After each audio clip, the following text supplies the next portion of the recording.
Good afternoon, everyone. It's a very tight schedule, so we have to start. So there's still some room here, 2 or 3 seats. All right, let's get started. Because we have a lot to talk about and only 30 minutes. Could you please turn down the phones just so that we don't have any background noise? And then we get started. It's a joke, yeah. All right, so we're going to talk about MITRE today. The Explained series is something we do at Exclusive Networks. So we're a distributor of everything cybersecurity related. And with the Explained, actually, we're going to talk about some things we see there in the market. We're not going to talk about vendors. We're going to talk about technologies and solutions. And today we're going to talk about MITRE, and more specific, the MITRE ATT&CK Framework. So quick introduction. My name is Stan van Hoof. I work at Exclusive Networks for over 7 years. I'm the manager of technology, so the pre-sales department. And my main focus actually is on everything new and emerging and technology in general. So my name is Davey. I'm a colleague of Stan. I work at Exclusive since 2020. My main focus is really on the technical aspect of the products that we do, technology we work with. I have a background about more than 10 years in IT security. Start realizing you're getting old, but that's where we are.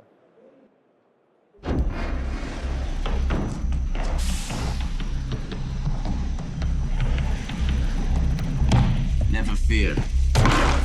I is here. I've narrowed the activity to Terminal 23. Let's echo 23, see what's up.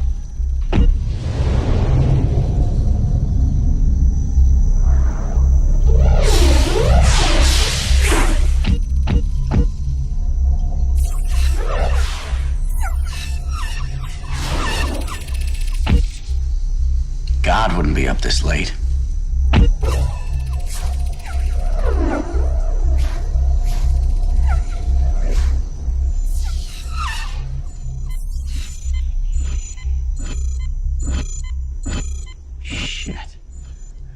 Get me the switch and control center. I need to trace a call that's in progress.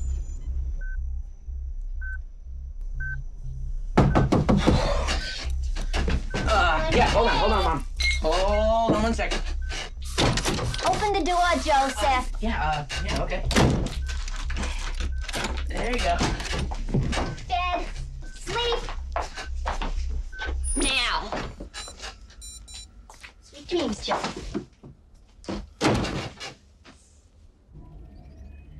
He's gone.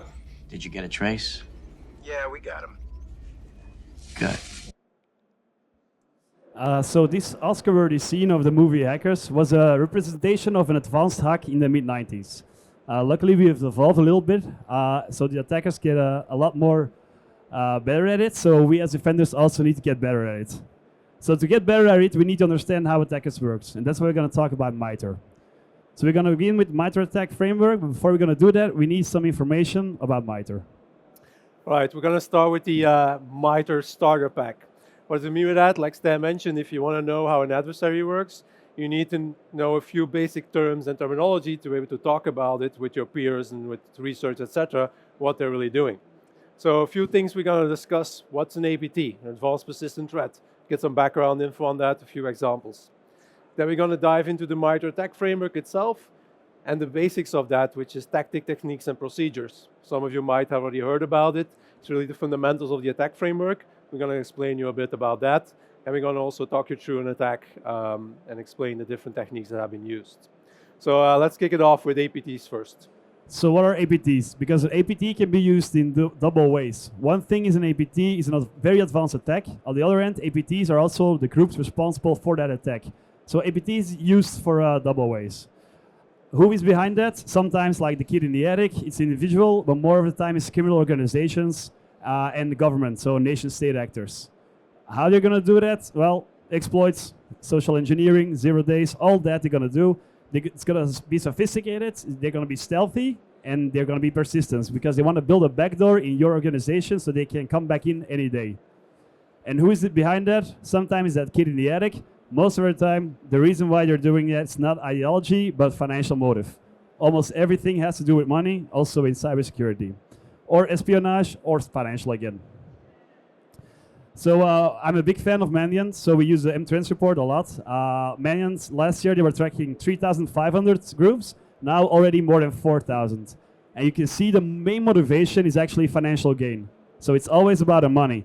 Also espionage, of course, and a lot of unknown. This is because Manion comes in during an investigation, during a breach, so we don't always know what the end goal was, but usually it's one of the two, money or espionage. And everybody is the target, all right? The more money you have, the more likely you're going to be target. So of course, financial is on top. On the other hand, if you have very good security, like cyber defense and aerospace on the bottom, they're gonna not try to target you because it's just too difficult. All right, a few examples of an advanced persistent threat. Probably this sounds familiar for most of you, the SolarWinds attack in 2019, 2020. Very advanced attack. If you look at the dwell time only, it's more than 1 year before this attack got disclosed. That means something, that says something about who's behind it. It was actually executed by APT-29, or better known as Cozy Bear, Russian nation-state-sponsored APT.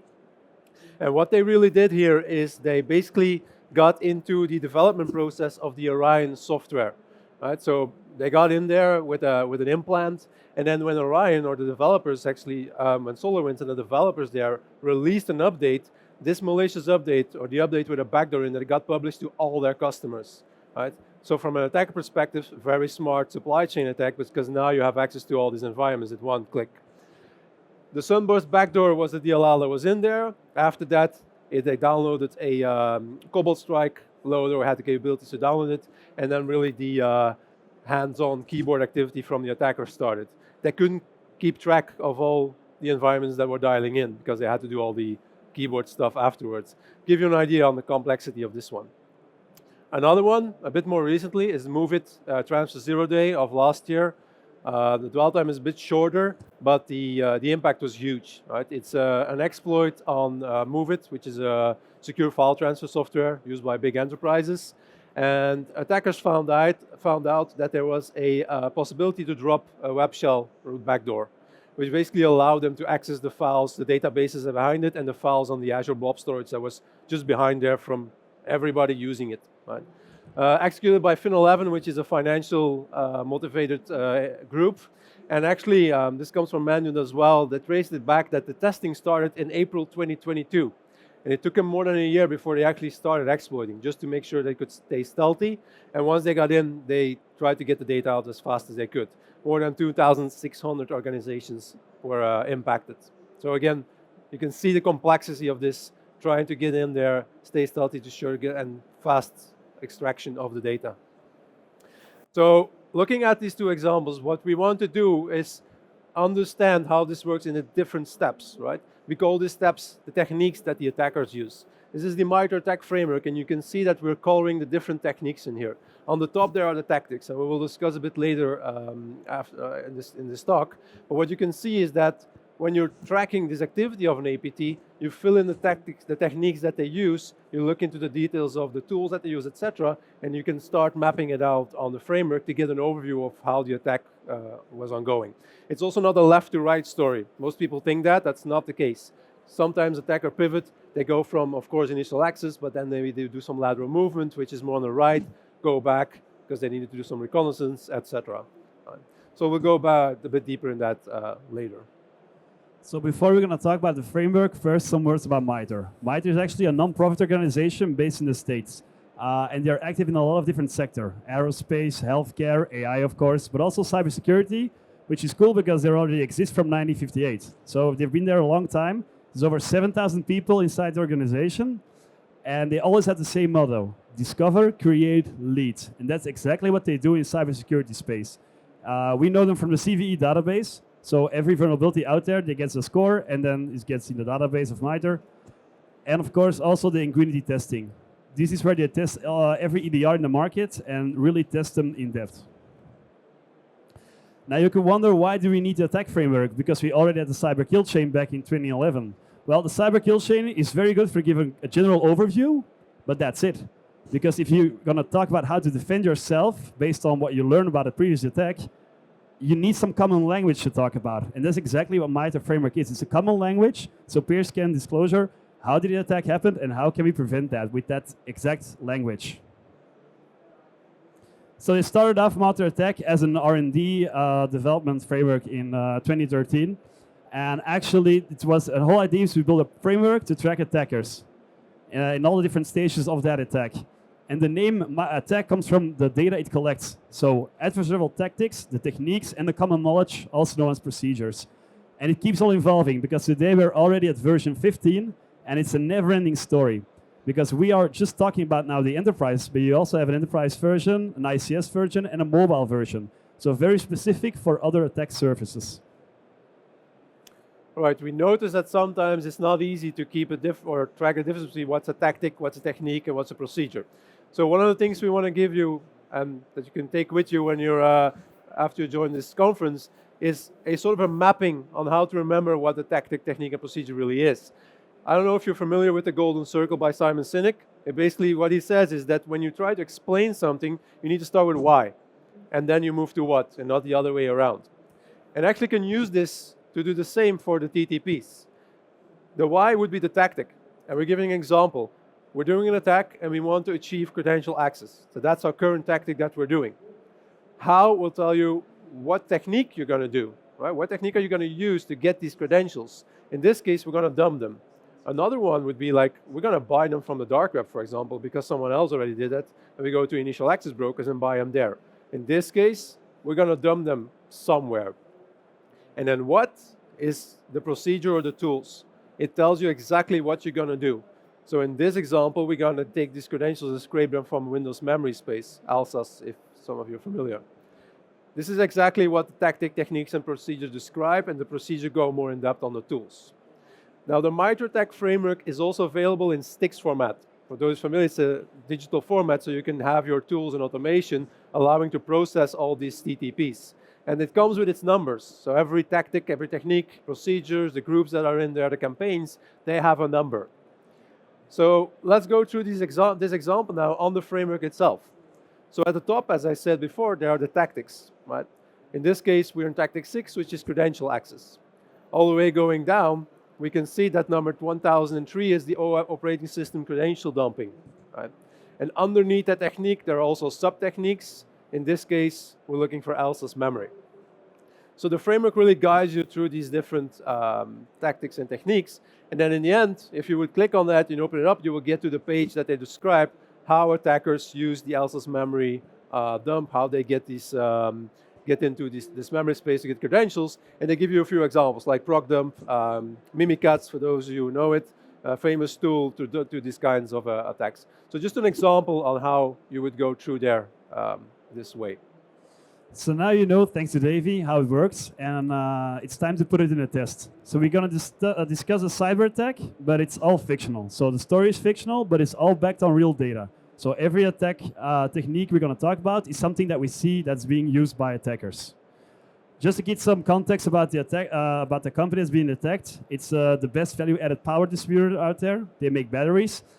They have an OT environment, which is important for the story. Also, a lot of intellectual property to protect, so you don't want any data theft. This is the MITRE ATT&CK framework, without anything noticed on. So it's a blank canvas, and the whole idea now is that we go through the stories and see, okay, what actually happened to those different stages. But it's a little bit difficult to see in the back, so that's why we're going to make it a little bit different, and we're going to make it easier. We're going to focus on these tactics. And the cool thing is we're going to follow exactly what the attack did and in what part of the tactic of the part of the story that they were. So like this, Davey's going to talk you through the attack, and now it's up to him. All right, there we go. Oh, sorry, too fast. Go back.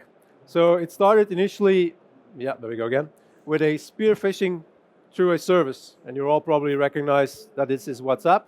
What actually happened in this attack is that Tom, who is the CEO of a big OT company, he got a message on a Sunday afternoon claiming from one of his board of directors saying there's a document that you need to look into urgently. You haven't done this on Friday. We need to look into this.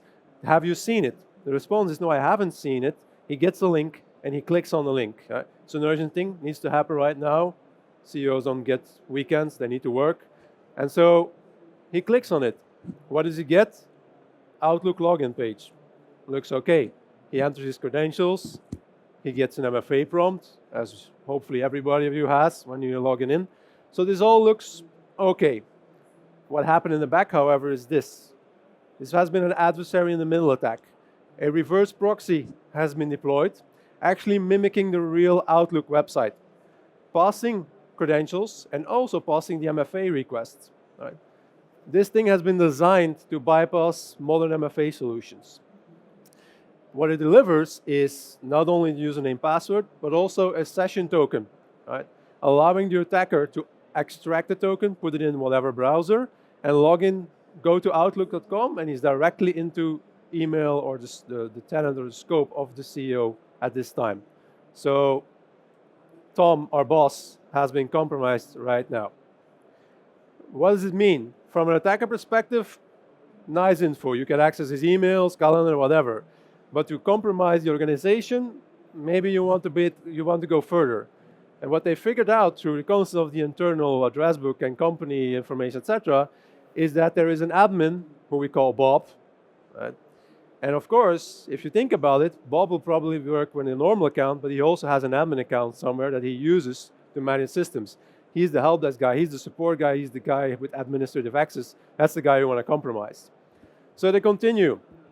Since we now have business email compromise of the CEO, what the attacker does is write a very nice email or actually ask ChatGPT to do that for them. Makes it easier, makes no mistakes anymore.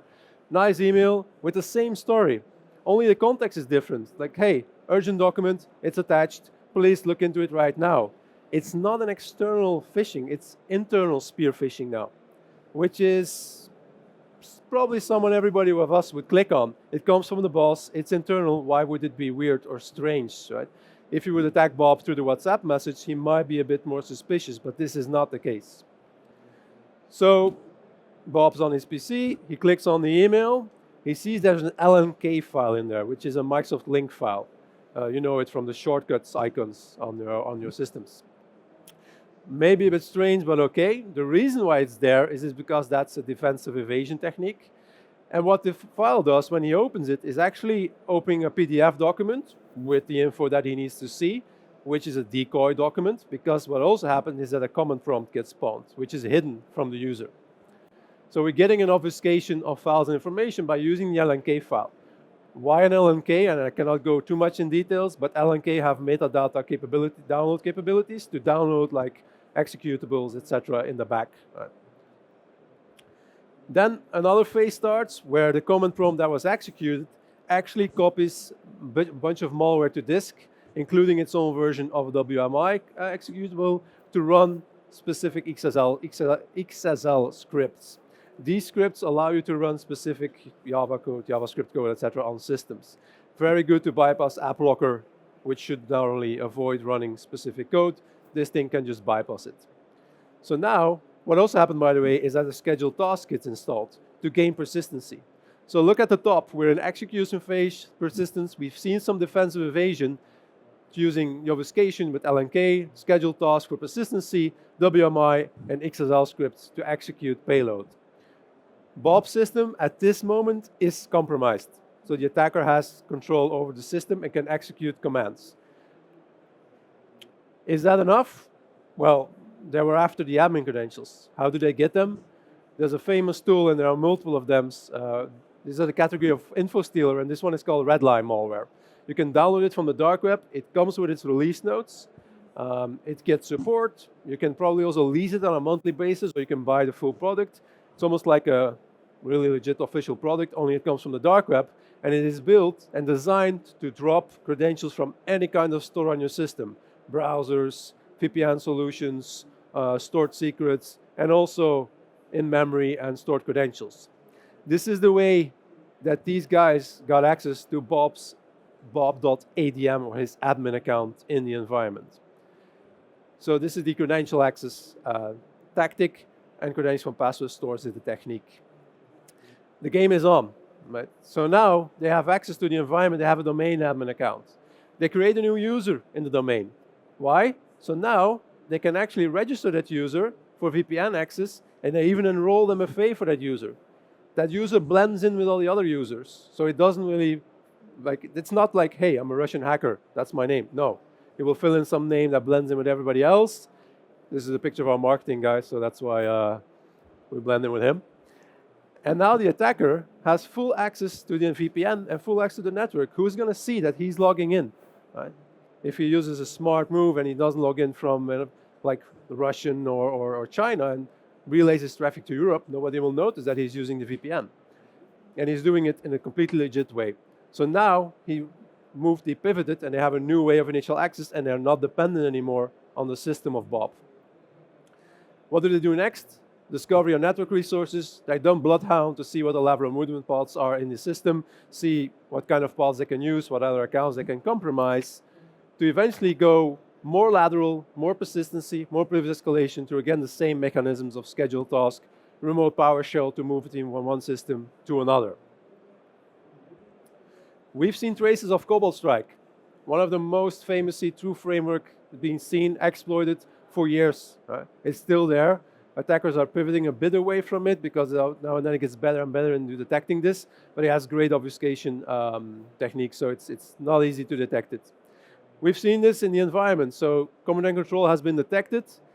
What do they do with it? Well, they dropped a packet called Packet Whisper, a tool called Packet Whisper, that is used to exfiltrate the data through DNS. So they sort of wrapped everything that they found interesting into a DNS query and took it all out. Go slowly, but efficiently. Not easy to detect again. So now we're at the exfiltration phase, where we exfiltrate data over an alternative protocol. Remember Stan said we were in an OT environment, right? This is an OT company.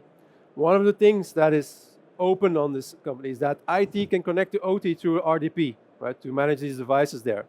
They also made a mistake that it's a single domain, shared domain. So what the attackers do, they use Sharp RDP, which is a tool that allows you to execute remote commands over RDP protocol. You don't get the interface, but you can execute commands, and it's built into Cobalt Strike. So they use that to execute commands on OT systems, and the OT environment got compromised as well. So thanks, Davey. So everything Davey talked about, every technique that happened, we are now highlighted to the MITRE framework. And this is how you detect these guys during an attack. That's why it's so important to understand how they did it, that you get like the full forensics to see exactly what happened, because in that way, other people can defend themselves. Because they have so much focus. So an APT is going to use a specific tool set for your organization, and they focus on verticals. That's what they do. They go after finance, and the APT is responsible. They're going to keep focusing on finance, because it looks like the infrastructure looks the same for the sub-vertical. So if you're in healthcare, you should focus on APTs active in healthcare, see what APT techniques they're using, make sure your defenses are aligned with that, because that is how you're going to detect them. And you can see we highlight different techniques. Vendors are claiming they're highlighting everything, so be cautious on that. But we didn't just talk about the impact, so the data destruction. So we're in an OT environment, so we're in an IT environment, data destruction. Yeah, you're going to lose a lot of money. In OT, it can even cost lives.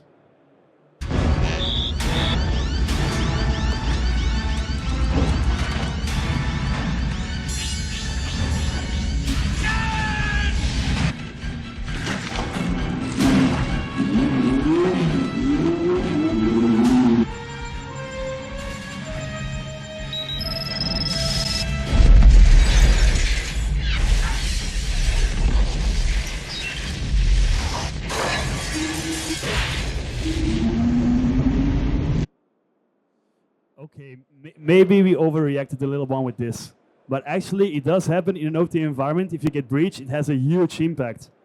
Who remembers this one? A few years ago in the States, the IT environment was compromised. Every organization has some link between IT and OT. Usually they have the same Active Directory. Don't do that, please. But even then, there's still a risk that they can pivot from IT to OT. And they were so afraid for their OT environment, they should shut down everything for almost 3 weeks. And this is the impact. There's a panic because there was not enough oil or fuel or gasoline or whatever, and there was a nation panic out there. So there's a real impact if attackers get inside your organization, especially in OT. David talked a lot of different tactics that attackers use. Once you're inside an organization, you try to avoid malware. You're going to do living off the land. You're going to use tools that's already provided by Microsoft. That's exactly what those attackers do. So those, especially those sub-techniques on the right top, you cannot block PowerShell. It's impossible. It's impossible to say nowhere RDP, but you need to focus on that. You need to be able to log that, and yeah, perhaps a system that can actually detect some anomalies or something suspicious on that. So we're almost done. So what you should do after this session, first of all, an applause, but also map your current defense. Look at what you have at this point and really map it out to see what is actually your coverage at this point. And challenge your vendors and talk to the right people, not to the marketing people, because they're going to say we cover everything of MITRE. That's not true. Look inside your vertical. I cannot say this enough. It's impossible to cover everything at the same time.